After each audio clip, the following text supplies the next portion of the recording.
Dear Katie, so much has changed, even just since you've been away. We moved into this house. I'm in a new school, and my big sister being gone for a year doesn't make it any easier. It doesn't feel real, but I'm not gonna let it faze me. I used to tell you everything, and if I can't do it in person, because you're off gallivanting around who knows where, I'll tell it to this journal, just like I was talking to you.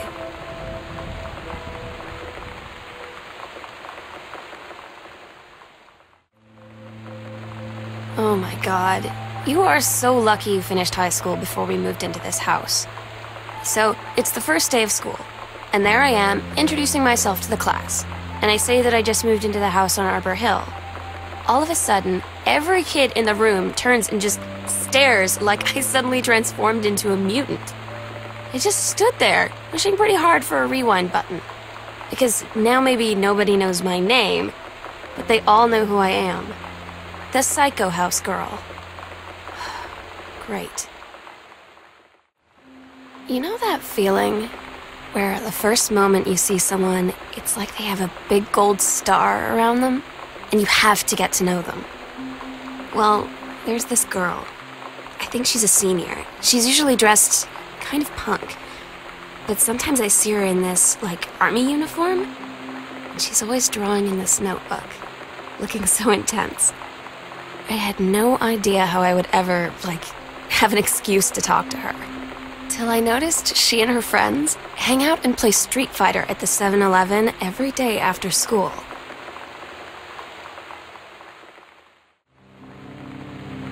When you live in one place your whole life, your next door neighbor is kind of like your default friend. And Daniel only got weirder over the years. So moving away has been a good excuse to, like, not see him anymore. But he did always have the good Nintendo games. Maybe I'll give him a call. So you know what they say about the best laid plans of mice and men? Yeah, it turns out it applies to Street Fighter too. At least I worked up the courage to walk into the 7-Eleven and ask for a turn, but all that practice at home did not exactly translate in the wild. So after I was finished getting my butt kicked, I followed them outside while they smoked.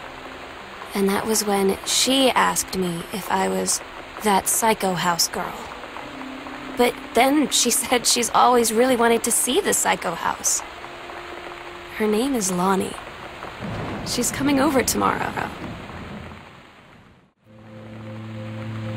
It's weird hanging out with girls.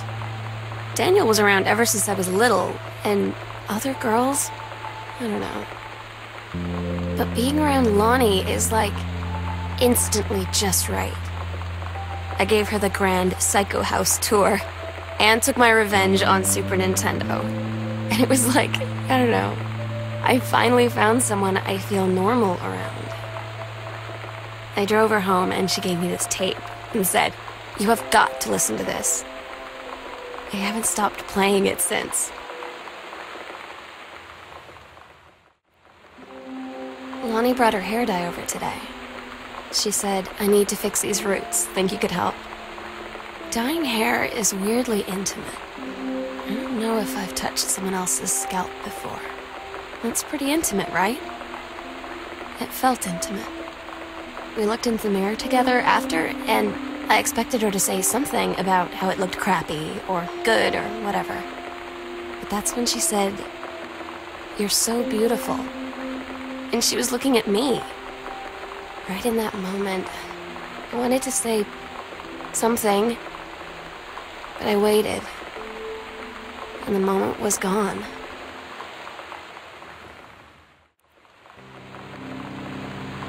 Sometimes you just have to lie to Mom and Dad. Like when Lonnie asked me to see a band with her and stay over at her friend's place in the city after. That's a lie to Mom and Dad situation. But it was so worth it. The girls on stage were just so loud and real and awesome. And everybody was moving together like one huge tide of sound. Between two songs, Lonnie leaned over and said, "How do you like your first show?" I was so happy. I felt tears starting in my eyes. And then she up and hugged me. I think she could tell.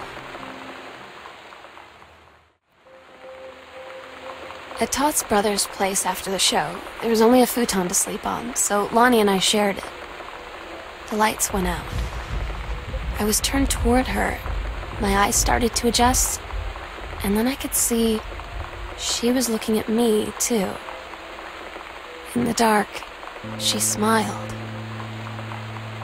My heart was beating so fast. I rolled over. I felt so, I don't know, nervous? After a minute, she put her arm around me and was so close and whispered in my ear, "I really like you." I just nodded my head, and I really hope she could tell. I really hope that she meant what I think she did. I felt like a shook-up can of soda ever since. I hope we have the chance to talk before I explode.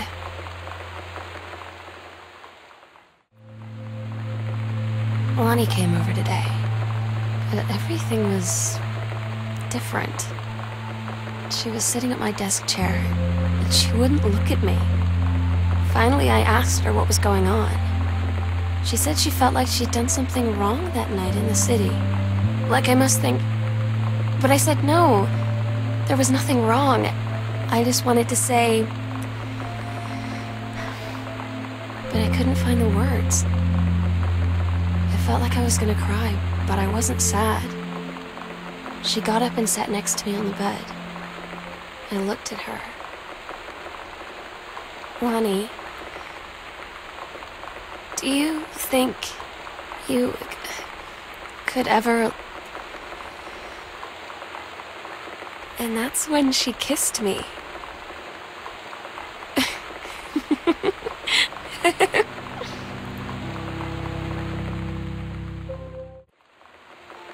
It's different now. I mean, we still hang out all the time like before. But now when no one else is around... Well, you know. So you could say we're dating. But it's secret. Secret dating? I don't know. I mean, I guess that's the real difference. Now when we get off the phone or go home for the night, where it's just quiet and we're alone, we say I love you.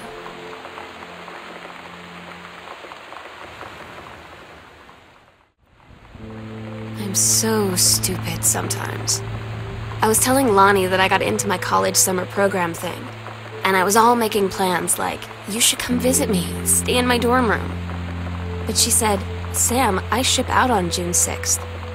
I was like, ship out? To where? She said, to basic training.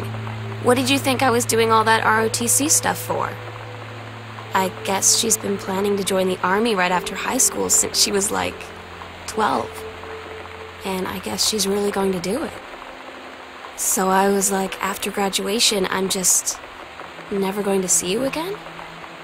She said, let's just have fun while we can.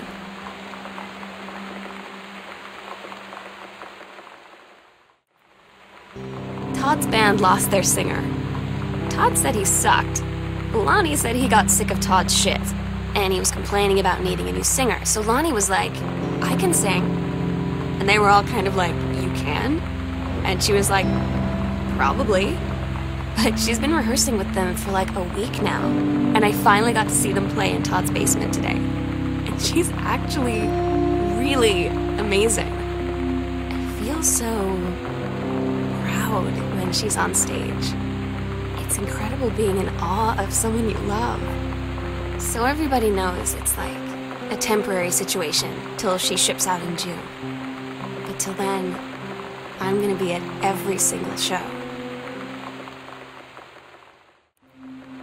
They tell you to stick with the group on field trips, Katie. There's a reason for that. Lonnie and I snuck off on the side paths at Multnomah Falls and got a little lost.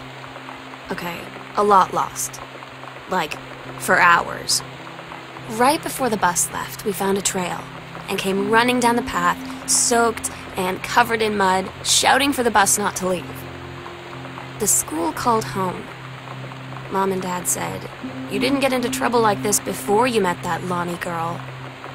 But I don't think they know about us. Kids at school, though, I'm really afraid that's a whole other story. Stick with the group, Katie. Stick with the group.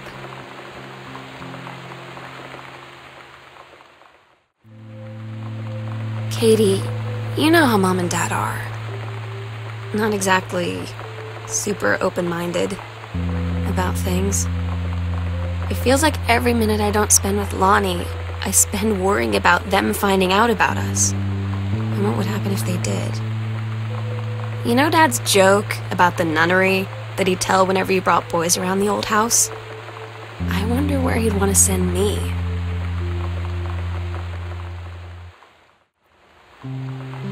I don't get Lonnie sometimes. Like, her band, and our zine, and her hair, and everything are all anti-authority. But I watch her in JROTC, and she's doing drills in perfect formation, following orders, no question. And there's all this stuff in the news about don't ask, don't tell. Like, she's going to join the army and then have to lie about who she is. She said they don't need to know what they don't need to know. Like it was no big deal. This from the girl who trashed her locker to, like, defend my honor. I've learned when to stop arguing, though. I don't think Lonnie even gets Lonnie sometimes.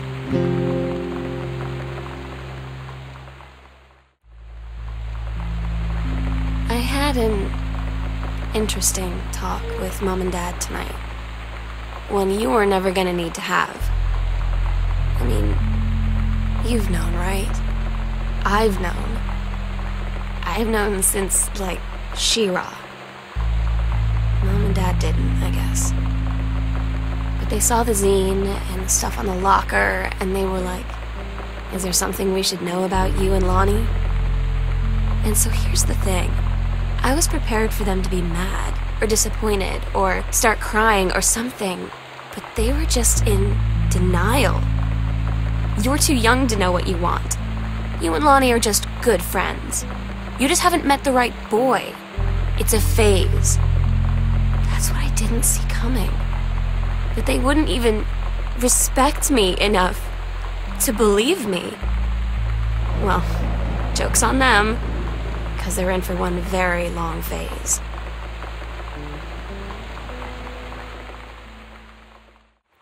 Daniel finally came over to get his game. I'd been dreading it. But he brought this story with him that I wrote when we were little. I started reading it, and then there I was, crying at the kitchen table. He asked what was wrong, and I was thinking about how we used to be friends, how much I'd taken for granted. But instead, I told him about school, and Dad, and Lonnie. And then how sorry I was that I wasn't his friend anymore. He gave me a hug and said it was going to be okay. And for some reason, I almost believed him.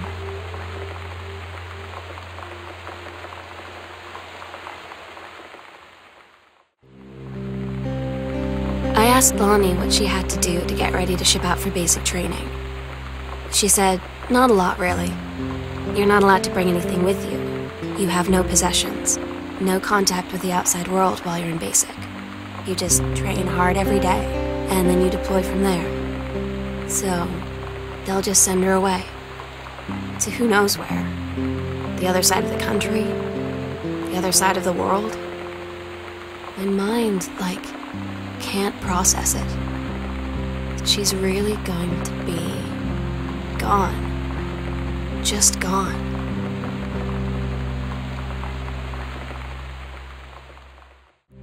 Lonnie had her going away show with her band tonight. She's so incredible on stage. And she was singing, I could practically forget everything. That we only had 48 hours left. That I don't know what comes next. That I can't live without her. Then she dedicated the last song to me. I couldn't take it. I was out on the curb in the alley, sobbing till my ribs hurt. I would follow her anywhere, Katie. but I can't. Where she's going. After a long time, she found me. She said she was sorry.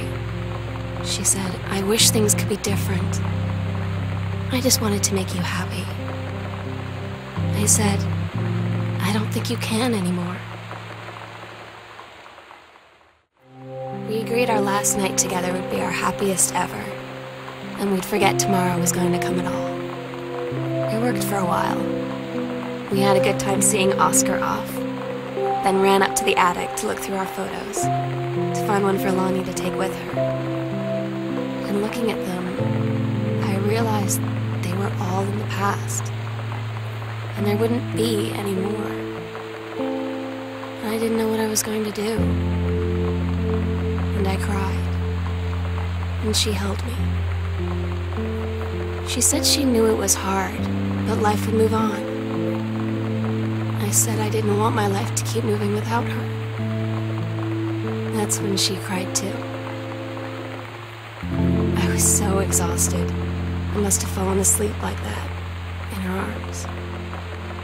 In the morning, I woke up, and I was finally alone.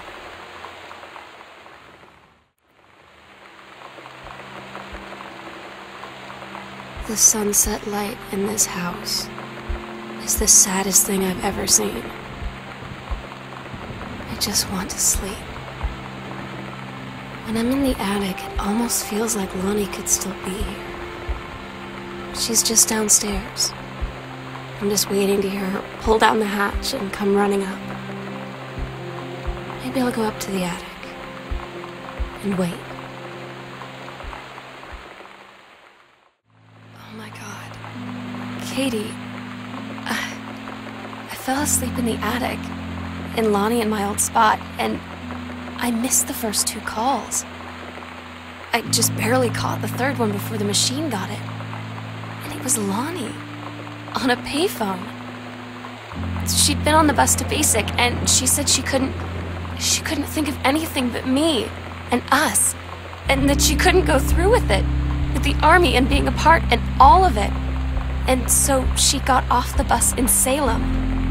She said, Sam, I want you to pack up everything you can and get in your car and come find me.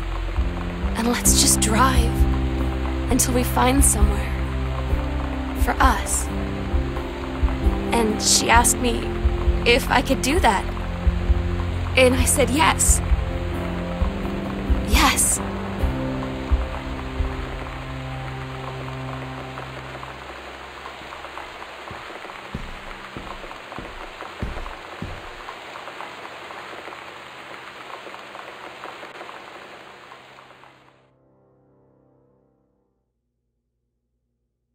Katie, I'm so sorry that I can't be there to see you in person, that I can't tell you all this myself.